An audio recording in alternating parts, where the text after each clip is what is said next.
Good morning students. आज हम लोग एक नया टॉपिक करेंगे अलाउंस का थर्ड पार्ट, जो कि है फुल्ली एग्जेम्प्टेड अलाउंस।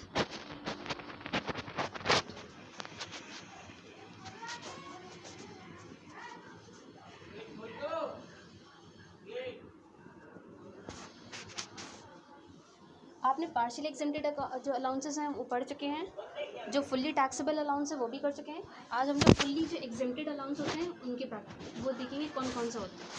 कभी कभी क्वेश्चंस में अगर कोई अलाउंस होके जो फुल्ली एग्जेम्प्टेड होते हैं तो उनको टैक्सेबल ना दिखा के फुल्ली एग्जेम्प्टेड दिखाएंगे। पहला अलाउंस इसमें हो गया फॉरेन अलाउंस। अगर क्वेश्चन में फॉरेन अलाउंस नाम से कोई अलाउंस मेंशन है वो एग्जेम्प्ट हो जाएगा। फॉरेन अलाउंस होता है जैसे हमें गवर्नमेंट ने हमें मतलब एम्प्लॉय ने पे किया हमें पैसे, ताकि हम फॉरेन में जाके कोई काम करें, या फिर हम बाहर जाके कोई कंपनी से रिलेटेड कोई काम है उसके लिए हमें पैसे मिले हो, तो वो जो अलाउंसेस होंगे वो एग्जेम्प्ट हो जाते हैं। सेकेंड जो अलाउंस है वो है allowances from UNO. Third allowance हो गया हमारा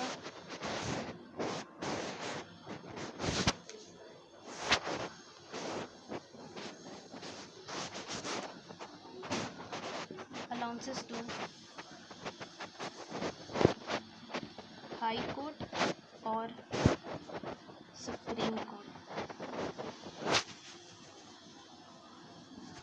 जजेस। अगर अलाउंसेस जो है वो हाई कोर्ट या फिर सुप्रीम कोर्ट के जजेस को मिल रहे हैं तो वो अलाउंस भी एग्जेम्प्ट हो जाता है। ये तीन अलाउंस है जो फुल्ली एग्जेम्प्टेड है, जो आपकी बुक में मेंशन है। तो इन तीनों में से कोई भी अलाउंस अगर क्वेश्चन में आता है तो वो फुल्ली एग्जेम्प्टेड हो जाएगा। उसको टैक्सेबल या फिर पार्शियली टैक्सेबल नहीं दिखाएंगे, उसको हम लोग फुल्ली एग्जेम्प्टेड दिखाएंगे। मतलब जो अगर मान लीजिए क्वेश्चन में आ गया कि फॉरेन अलाउंस, तो फॉरेन अलाउंस लिख के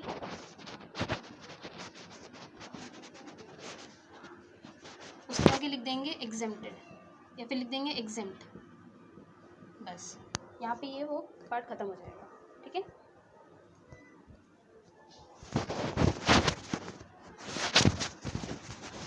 अब हम लोग एक क्वेश्चन लगाते हैं जो कि आपके कोर्स से रिलेटेड है। जितने भी टॉपिक्स हैं, जितने भी अभी तक टॉपिक्स हो चुके हैं, वो सारी चीज़ कवर करेगा। क्वेश्चन वो जो की फ़ोटो है वो व्हाट्सएप पे भेज दी जाएगी, लेकिन क्वेश्चन को हम कुछ उसके इंपॉर्टेंट जो पार्ट्स है वो यहाँ पे लिख दे रहे हैं। जैसे क्वेश्चन जो है वो कह रहा है x an employee of a firm furnished the under noted particular of his income for the year ended 31st March 2020। ठीक है, इसमें बेसिक सैलरी दी हुई है, सैलरी दी है, डीए दिया है। प्रीवियस क्लास में मैंने बताया था डीए तभी लेते हैं जब कंडीशन मेंशन होती है। कंडीशन क्योंकि इसमें सिर्फ डीए दिया है, ये चीज़ नोट करिएगा कि क्वेश्चन में सिर्फ डीए दिया है। डीए के आगे कोई कंडीशन नहीं दी कि under the terms of employment, ये मेंशन नहीं है। Under the terms of employment question में डीए सिर्फ मेंशन है, ये कंडीशन नहीं लगी है, तो हम लोग डीए जब कोई भी हम लोग पार्ट कोई कैलकुलेट करेंगे तो डीए हम लोग नहीं लेंगे। ठीक है, तो डीए यहाँ से समझाने के लिए लिखा था, अब हटा दे रहे हैं। तो डीए जो है सैलरी है 1,44,000, ये पूरी पर एनम की थी, आपको कैलकुलेट करने की ज़रूरत नहीं है। और डीए जो है वो है 28,800। थर्ड जो पार्ट है वो है ओन कंट्रीब्यूशन।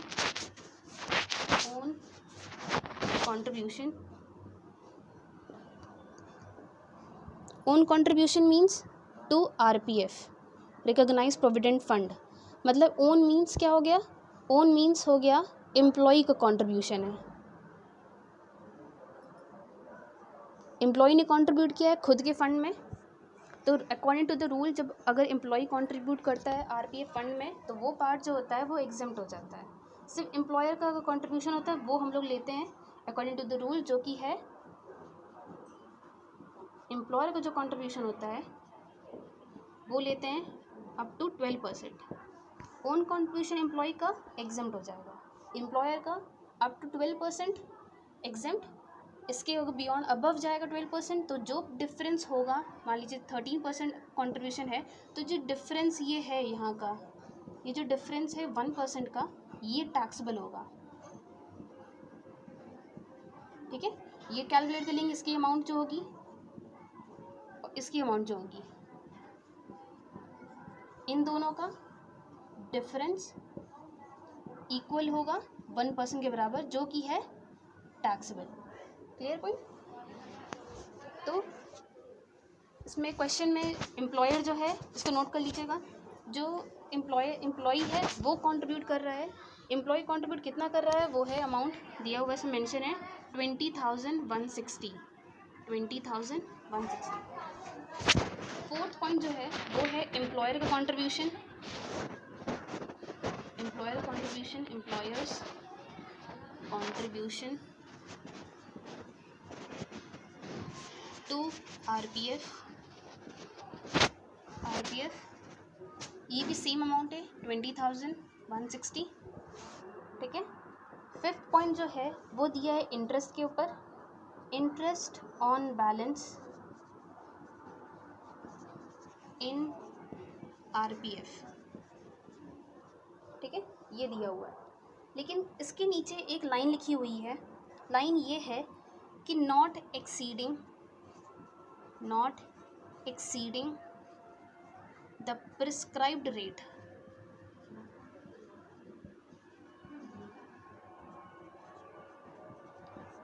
इंटरेस्ट तो दिया है हमें, इंटरेस्ट हमें दिया हुआ है 14,000 का, इंटरेस्ट दिया हमें 14,000 का, लेकिन कंडीशन नीचे लिखी हुई है। कंडीशन ये है कि not exceeding the prescribed rate. Prescribed rate कितना है? ये जो प्रिस्क्राइब्ड रेट है, ये क्या है? प्रिस्क्राइब्ड रेट है 9.5%। इंटरेस्ट का जो रूल है उसमें 9.5% एग्जेम्प्ट होता है। इसकी जब अबव जाएगा या फिर इससे जो इंटरेस्ट है वो इससे एक्सीड करेगा, तो वो पार्ट जो होता है वो टैक्सेबल होता है। ठीक है, जो पार्ट एक्सीड करेगा वो टैक्सेबल होता है, लेकिन 9.5% तक एग्जेम्प्ट होता है। तो लेकिन इंटरेस्ट में लाइन लिखी है not exceeding the prescribed rate. Means क्या है, जो इंटरेस्ट ये 14,000 का जो है, ये 9.5% से एक्सीड नहीं कर रहा। मतलब जो ये है 14,000 है, ये जो इसका जो परसेंटेज ऑफ इंटरेस्ट का परसेंटेज है वो 9.5 के अंदर ही है, इससे बढ़कर नहीं है, इससे लेस देन है। ठीक है, ये समझ लेंगे। तो अगर जब कैलकुलेशन की बारी आएगी तो 14,000 जो है ये टैक्सेबल नहीं होगा, ये एग्जेम्प्ट हो जाएगा, वो भी फुल्ली एग्जेम्प्ट होगा, क्योंकि 9.5% एक्सीड नहीं कर रहा है, तो ये फुल्ली एग्जेम्प्ट हो जाएगा। ठीक है। 6th पॉइंट है बोनस मेंशन है 12,000 का।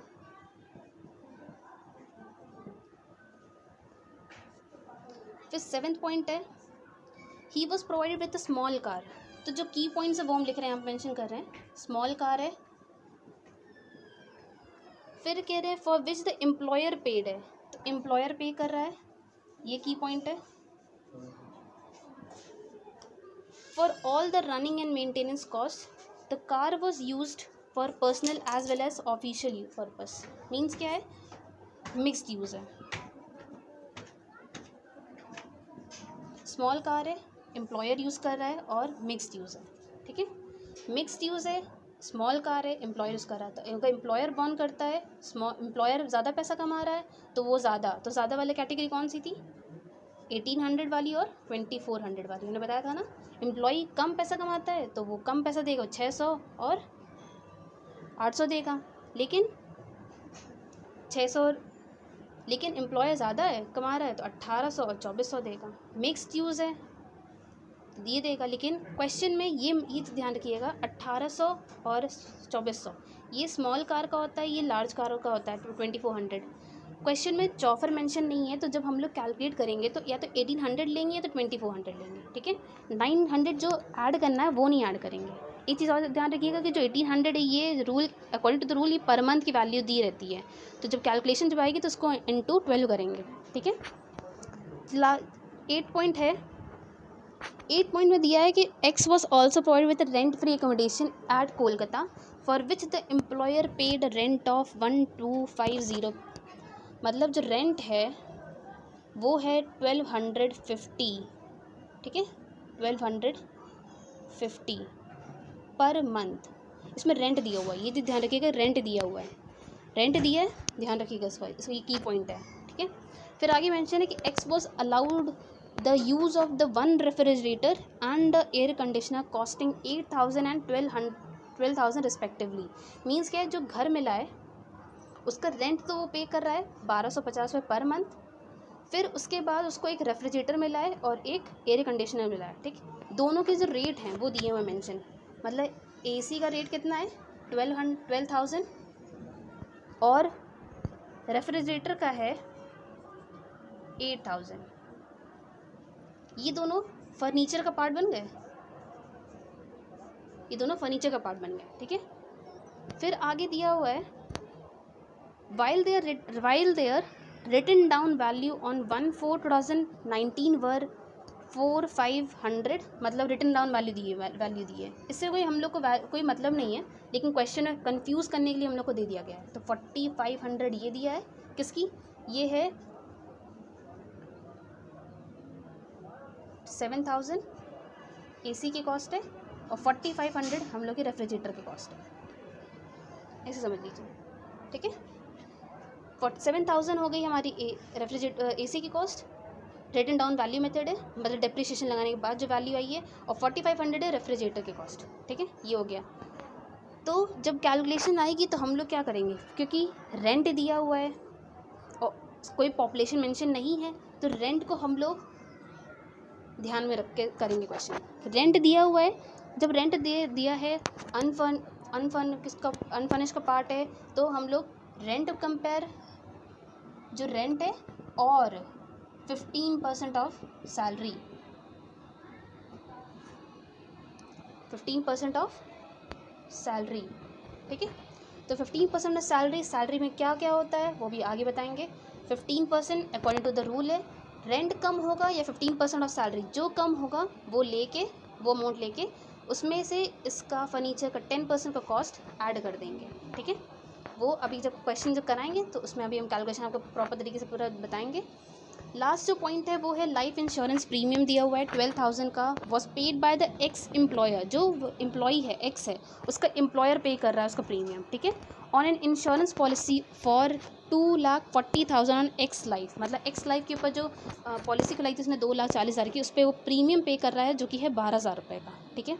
तो ये लाइफ इंश्योरेंस प्रीमियम जो है पेड बाय द एम्प्लॉयर है वो टैक्सेबल होगा, पूरा दिखाएंगे 12,000 रुपये, ठीक है। अब क्वेश्चन की तरफ मूव ऑन करते हैं।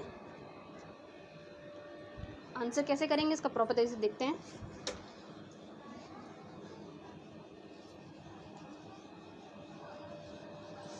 क्वेश्चन जब करिए तो क्वेश्चन के स्मॉल पार्ट्स बना लिया करिए, उसको कैसे सॉल्व करना है, उसको किस तरह से प्रॉपर डिवाइड करना है, क्वेश्चन का एक एक पॉइंट को जहाँ फुल स्टॉप खत्म होता है एक एक लाइन का मतलब समझिए, फिर क्वेश्चन करिए, तब कंफ्यूज नहीं होंगे, वरना क्वेश्चन कंफ्यूज कर देगा कि कौन सा पॉइंट कहाँ करना है, ठीक है। जैसे ये रेंट वाला पार्ट था, इसमें 3-4 चीज़ें मेंशन है, इसमें रेंट भी मेंशन है, इसमें एसी और रेफ्रिजरेटर की कॉस्ट भी मेंशन है और दोनों साथ मेंशन रिस्पेक्टिवली लिखा है। फिर written down value method, written down value लिखी हुई है, तो कंफ्यूज ना हो कि क्या क्या हमें कंसिडर करना है, क्या क्या हमें कंसिडर नहीं करना है, ठीक है।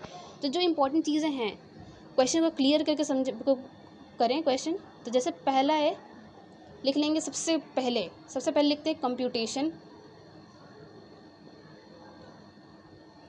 कंप्यूटेशन ऑफ टैक्सेबल सैलरी किसकी है, ये एक्स की है, तो यहाँ पे लिखेंगे टैक्सेबल सैलरी ऑफ एक्स, ठीक है।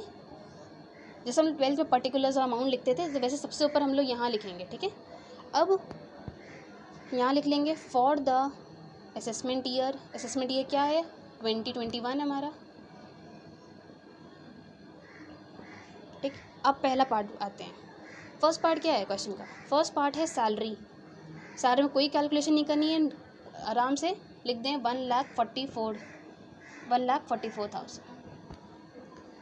सेकंड है डीए दिया है, डीए मीन्स डीएनएस अलाउंस, अगर यही DA, ये चीज़ और क्लियर कर लिया, DA के आगे कंडीशन नहीं दी है ना, इसके आगे कोई कंडीशन मेंशन नहीं है। अगर ये DP के नाम से मेंशन होता ना, तो हम लोग अगर नीचे जो रेंट वाला पार्ट है उसमें जब कैलकुलेशन करते तो DP हम लोग उसमें सैलरी में ऐड करते हैं, क्योंकि DNS पे है, सो पे कहते हैं यहाँ पर। इस नाम से जब भी मेंशन होगा, कंडीशन मेंशन हो ना हो कंसिडर करेंगे। DA में कंडीशन ज़रूरी है, नहीं है तो नहीं ऐड करेंगे, ठीक है। लेकिन DP में कंडीशन दी है, नहीं दी है, कोई दिक्कत नहीं, हम लोग ऐड कर लेते हैं, ठीक है। तो क्वेश्चन में DA दिया हुआ है, कंडीशन नहीं दी है, तो जब कैलकुलेशन आगे कोई भी अलाउंस या परक्यूजिट कैलकुलेट करेंगे, जैसे रेंट फ्री परक्यूजिट अलग पार्ट जो है कैलकुलेट करेंगे, तो उसमें DA नहीं लेते हैं, ठीक है। तो जो DNS अलाउंस है हमारा वो है 28,800। थर्ड पार्ट पे आते हैं। थर्ड पार्ट है ओन कंट्रीब्यूशन।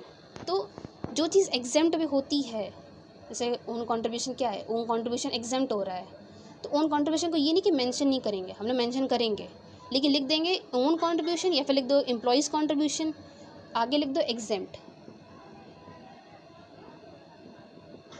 आगे लिख दो एग्जेम्प्ट।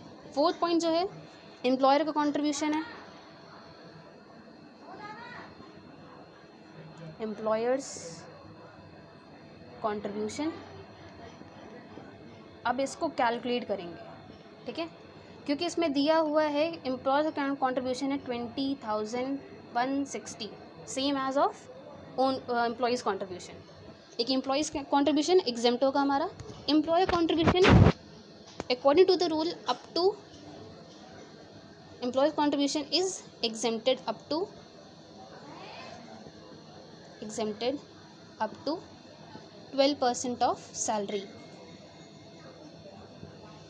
लेकिन हमें यहाँ वैल्यू दी है, हमें यहाँ परसेंटेज नहीं दिया है। तो क्वेश्चन में अब क्या क्लियर है कि क्वेश्चन जो है वो दो तरीके का आ सकता है। कभी कभी हमें दे दिया जाएगा एम्प्लॉयर कंट्रीब्यूशन 10% था, कभी कभी हमें दे दिया जाएगा 12-15% था, या फिर कभी कभी दे दिया जाएगा हमें अमाउंट दे दिया जाएगा। तो अमाउंट कैसे कैलकुलेट करेंगे, कैसे डिफरेंस निकालेंगे, ये कैसे क्लियर करेंगे कि ज़्यादा है कि कम है, टैक्सेबल होगा, एग्जेम्प्ट होगा, तो उसको ऐसे समझते हैं। तो 12% जो है ये तो हमारा एक परसेंटेज हमारा क्लियर है कि 12% हमें, ये परसेंटेज तो हमें पता है, ठीक है। तो 12% ऑफ सैलरी जो है वो कैलकुलेट करेंगे। तो 12% ऑफ सैलरी,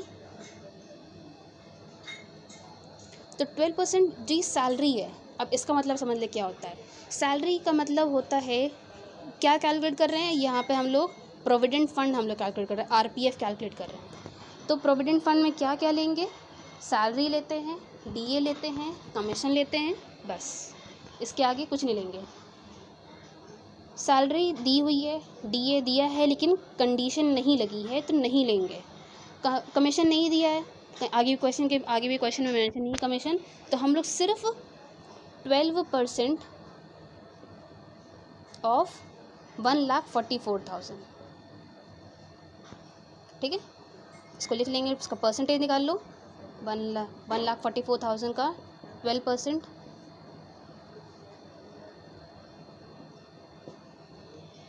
ये आ जाएगा हमारा 17,280, ये आ गया। तो अब इससे क्या क्लियर है, इससे ये क्लियर है कि जो 12% है वो बराबर है 17,280 के। मीन्स जो एग्जेम्पशन वाला पार्ट था RPF का, जो ये एम्प्लॉयर का कंट्रीब्यूशन वाला पार्ट है, इसमें एग्जेम्पशन पार्ट सिर्फ 17,280 तक था। अगर 17 इसमें 1 रुपये एक्सीड करता तो वो 1 रुपये टैक्सेबल हो जाता, लेकिन कितना एक्सीड कर रहा है, वो कंट्रीब्यूट कर रहा है 20,160, तो ये ज़्यादा एक्सीड है। देखो ये इतना एग्जेम्प्ट होता, इतना वो कंट्रीब्यूट कर रहा है, तो 20,160 माइनस 17,280 माइनस कर देंगे, ये आ जाएगा हमारा 2,880, ठीक है।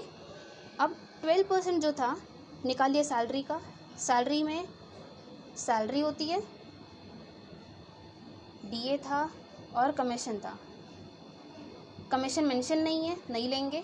DA है, सॉरी सैलरी है, लेकिन DA में कंडीशन नहीं लिखी है तो नहीं लेंगे हम लोग। सिर्फ सैलरी लिया 1,44,000 का, 12% निकल आया 17,280। मीन्स क्या हो गया, 12% बराबर है 17,280 के।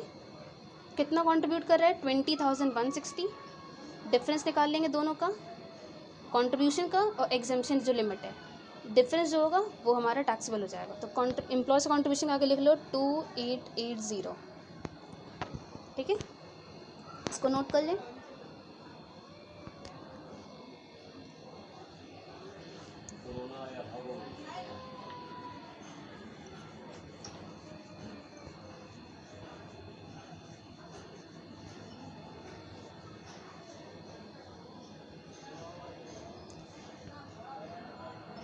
फिफ्थ पॉइंट पे आते हैं इंटरेस्ट वाले पार्ट पे। इंटरेस्ट में दिया था कि interest on balance in recognised fund कितना था, इंटरेस्ट दिया हुआ था 14,000, ठीक है, इंटरेस्ट दिया था हमारा, इंटरेस्ट ऑन RPF 14,000, लेकिन कंडीशन लिखी है कि क्या जो अमाउंट है इंटरेस्ट का वो प्रिस्क्राइब्ड रेट से मीन्स क्या 9.5% से एक्सीड नहीं कर रहा है, ये इसके बराबर ही होगा या फिर इससे लेस देन होगा।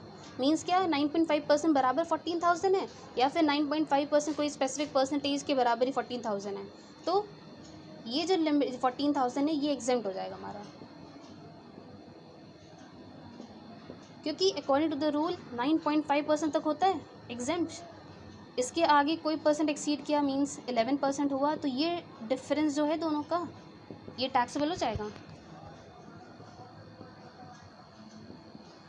लेकिन क्वेश्चन में क्या कह दिया है, क्वेश्चन में कह दिया है कि जो अमाउंट है वो जो प्रिस्क्राइब्ड रेट है 9.5% से एक्सीड कर ही नहीं रहा है, तो जो अमाउंट 14,000 था वो एग्जेम्प्ट हो जाएगा, ठीक है। 6 पॉइंट पे आते हैं। 6 पॉइंट है बोनस, जो कि क्लियरली दिया हुआ है, हमें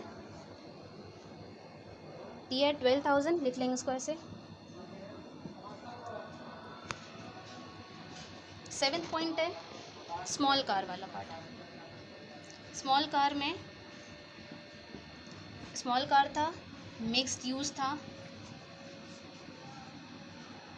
मिक्स्ड यूज़ क्या है, दोनों यूज़, मीन्स पर्सनल भी यूज़ हो रहा है, मतलब खुद के काम के लिए भी यूज़ कर रहा है एम्प्लॉय, और ऑफिशियल पर्पस के लिए भी, मीन्स अपने ऑफिस के काम के लिए भी यूज़ कर रहा है वो। मिक्स्ड यूज़ मीन्स ये होता है, ठीक। स्मॉल कार है, ध्यान में रखेंगे, और एम्प्लॉयर बियर कर रहा है, जितने भी चार्जेस जो रनिंग मेंटेनेंस के चार्जेस हैं सब एम्प्लॉयर बियर कर रहा है, तो बॉर्न बाय एम्प्लॉयर की 3 की पॉइंट्स हैं, small car, mixed use, employer. Employer है, पिछले बार बताया था ज़्यादा कमा रहा है तो 1800 लेते हैं या फिर 2400 लेते हैं, ये बताया था। 1800 स्मॉल कार का हो जाएगा और 2400 लार्ज कार का हो जाएगा। अब क्वेश्चन में क्या दिया है, स्मॉल कार मेंशन है तो 1800 कंसिडर करेंगे, ठीक है। तो 1800 इंटू 12 कर लेंगे, ठीक है, ये आ जाएगा हमारी वैल्यू 21,600, ठीक है, ये वैल्यू आ गई हमारी।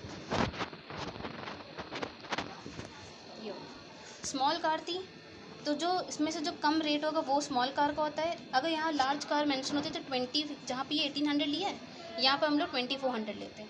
एक चीज़ याद रखते हैं कि ये 12 हमने क्वेश्चन में मेंशन नहीं कि 12 से हम वो पर मंथ है, क्योंकि ये जो वैल्यू होती है अकॉर्डिंग टू द रूल, ये रूल्स होता है, ये वैल्यू जो है ये पर मंथ की ही है, मतलब 1800 पर मंथ, 2400 पर मंथ। अगर इसी में चौफर भी दिया था, ड्राइवर भी दिया होता, तो जो ये 1800 इंटू 12 किया है ये तो करते प्लस कर देते, इसमें 900 इंटू 12 कर देते हैं, ये भी यहाँ पे जो ये निकल के वैल्यू आती है हमारी 10,000 पे 10,800, ये भी इसमें ऐड कर देते हैं। लेकिन क्वेश्चन में चौफर मेंशन नहीं है तो ये हम लोग पार्ट नहीं कैलकुलेट करेंगे, एग्जाम्पल ये बता दिया, ठीक है।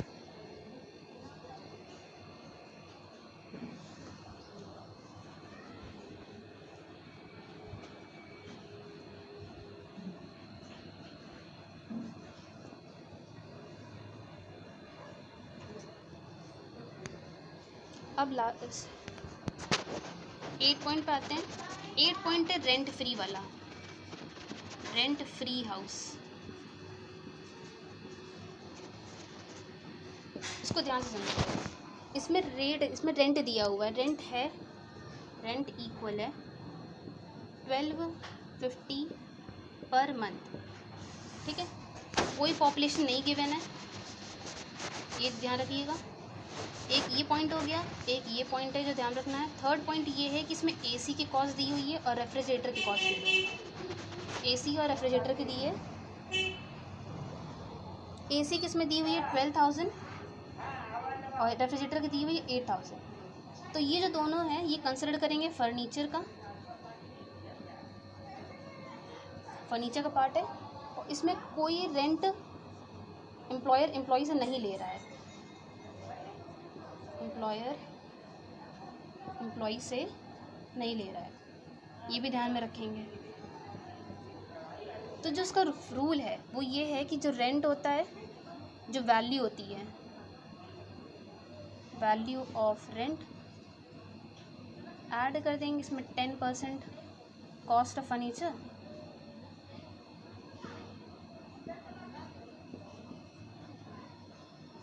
ये हमारी वैल्यू निकल आती है यहाँ पर, value of rent free house.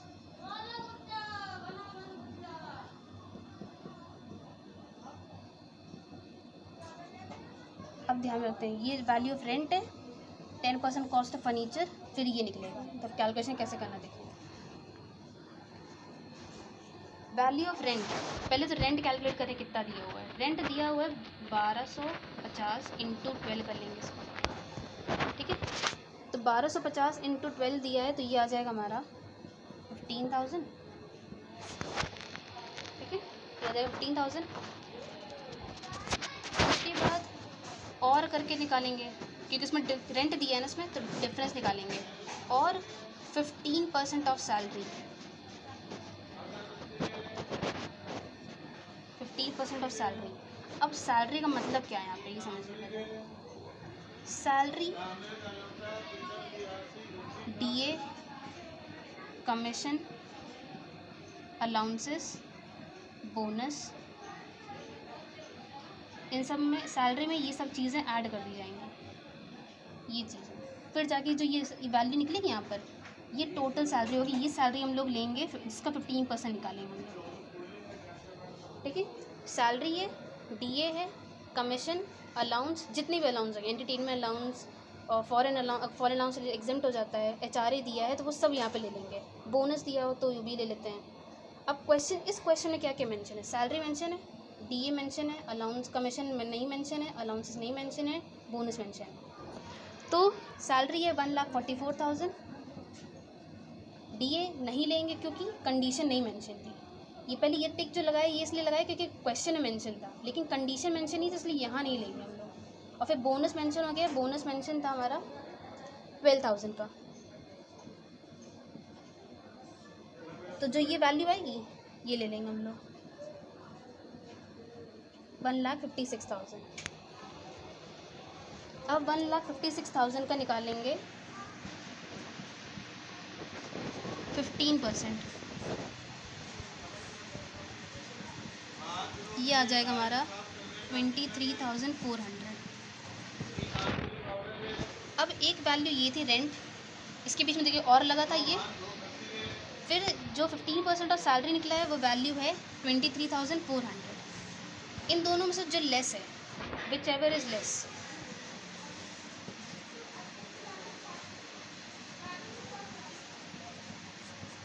कौन सी लेस है, 15,000 की 23,400? कम है 15,000, ठीक, ये ले लेंगे हम लोग, वैल्यू कंसिडर कर लेंगे इसको। अब 15,000 में ऐड करेंगे फर्नीचर की कॉस्ट।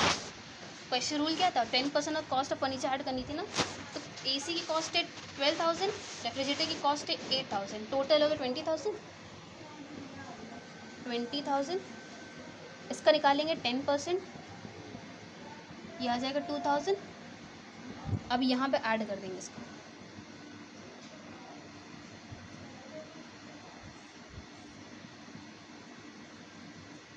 ठीक है।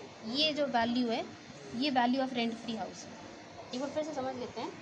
रेंट फ्री हाउस था, रेंट मेंशन था, पॉपुलेशन मेंशन नहीं थी, एसी फर्नीचर मेंशन थे दो हमारे पास, ठीक है, 12,000 और 8,000 के। रूल क्या है, वैल्यू ऑफ जो रेंट होती है विच एवर इज़ लेस, यहाँ पे वही रूल लगेगा, ये वैल्यू या ये वैल्यू। रेंट जो है वो कंपेयर कर लेंगे, जो 15% सैलरी से जो कम होगा वो ले लेंगे, और 10% cost of furniture. Cost of furniture तुम्हें 2 दी हुई है, उनका परसेंटेज निकाल लेंगे। तो रेंट कैसे कैलकुलेट किया? रेंट पहले कैलकुलेट किया, जो 12% 1250 था उसको मल्टीप्लाई करा 12 से, वैल्यू आ गई हमारे पास 12,000। तो ये वाला पार्ट क्लियर हो गया पहले। अब सेकंड पार्ट है 15% ऑफ सैलरी।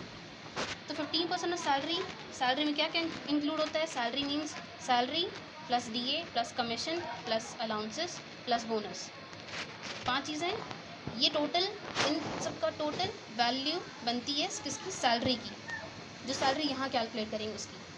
अब लेकिन क्वेश्चन में सिर्फ सैलरी मेंशन है, DA मेंशन है, कमीशन नहीं है, अलाउंसेस नहीं है और बोनस है। तो 14,400 ले लिया, DA नहीं लिया क्योंकि कंडीशन मेंशन नहीं है। कंडीशन क्या है? Under the terms of employment.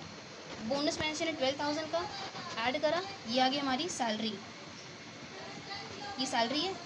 अब इसी का 15% निकालेंगे। 15% कितना निकल आएगा? तो 23,400, ठीक है। 23,400 निकला, इसको कंपेयर करेंगे 15,000 से, जो लेस है 15,000 लेस है। फिर इसमें ऐड करेंगे क्या? 10% cost of furniture. Cost of furniture कितनी थी? 12,000 प्लस 8,000 इक्वल्स 20,000। 10% निकाल लिया, 2,000 निकल आई वैल्यू। यहाँ पर ऐड कर दिया, 70,000 टोटल वैल्यू हो गई, ठीक है। तो ये कैलकुलेशन है पूरी, इसको नोट कर लें। फिर इसके आगे जो ये रेंट फ्री हाउस है, इसके आगे मेंशन कर लेंगे 17,000।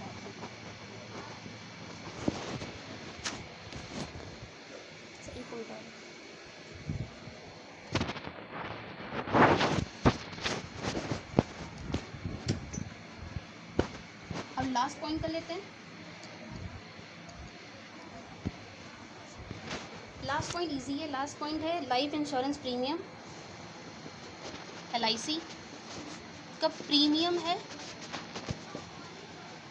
LIC कितने की थी पहले ये देख लें। LIC थी 2,40,000 की, जिसका प्रीमियम पे करना था 12,000।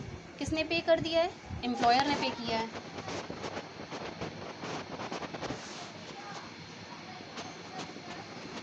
Paid by employer, paid by employer है, फुल्ली टैक्सेबल हो जाएगा, ठीक है। तो लिख देंगे इसको पूरा।